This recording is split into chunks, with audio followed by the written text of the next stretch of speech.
Bonjour les amis, alors vous me cueillez un peu au réveil, mais je tenais à vous partager avec vous cette vidéo qui circule pas mal sur les réseaux sociaux.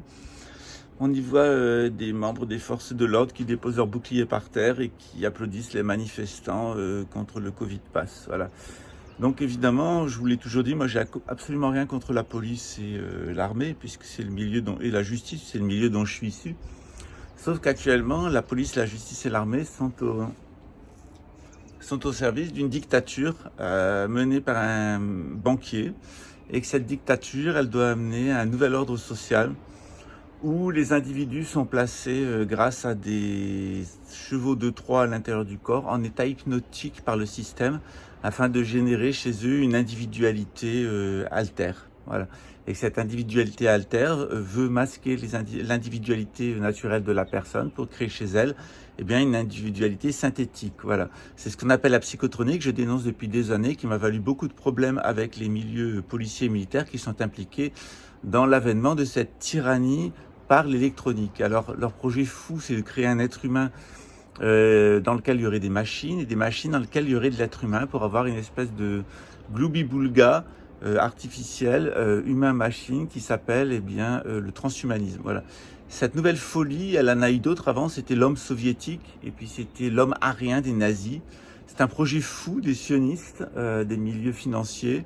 On a eu le projet fou de l'homme nationaliste, à peu près dans tous les pays, de modeler un homme qui ne pratique plus ses religions, qui est laïque, mais qui est imprégné d'une culture, qui a abandonné ses cultes pour une culture, et qui est l'homme nationaliste, particulièrement l'homme nazi, l'homme arien avec son espace vital.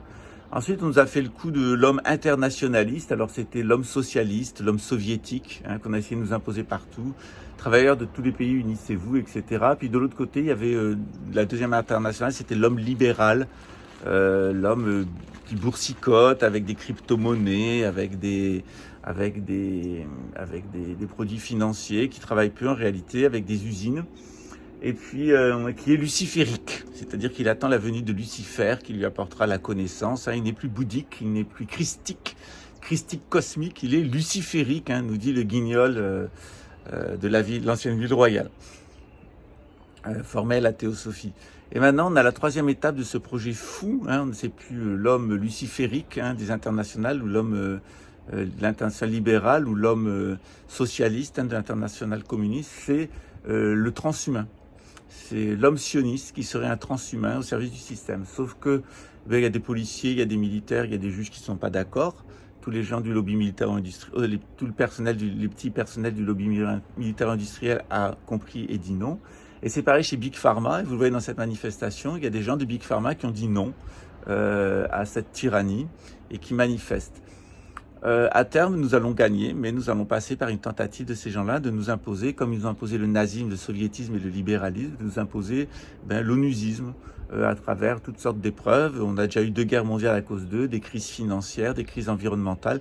Donc ils comptent déclencher à nouveau une 3e guerre mondiale, une grande crise environnementale qui devrait amener une fin mondiale, et puis des grandes crises économiques. Voilà on a déjà eu la crise. On va vers on a une crise sociétale. On va vers une crise économique provoquée par le lockstep de l'économie. Puis de toute façon, ça va s'accélérer avec une guerre mondiale et ensuite des problèmes d'approvisionnement mondiaux. Voilà. Donc on a des gens qui sont des utopistes et qui essayent de nous imposer, c'est le petit matin, de nous imposer le programme de Jean-Jacques Rousseau. L'homme est bon par nature, c'est la société qui le corrompt. Donc ils vont changer la nature de l'homme pour le faire un mouton au service du système. Sauf qu'il y a des gens qui disent non. Et là, vous avez des gens de Big Pharma, et les petits personnels de Big Pharma et les petits personnels du lobby militaro-industriel qui posent casque et blouse. C'est plutôt un bon signe, ça prouve que le peuple français est encore vivant, et je félicite ces militaires et policiers et ces agents de Big Pharma. Il était temps qu'ils se réveillent sur l'identité et la moralité de leur employeur. Bravo à eux, mais j'ai bien peur que ça soit un peu tard maintenant. Voilà. Mais en tout cas, bravo à eux.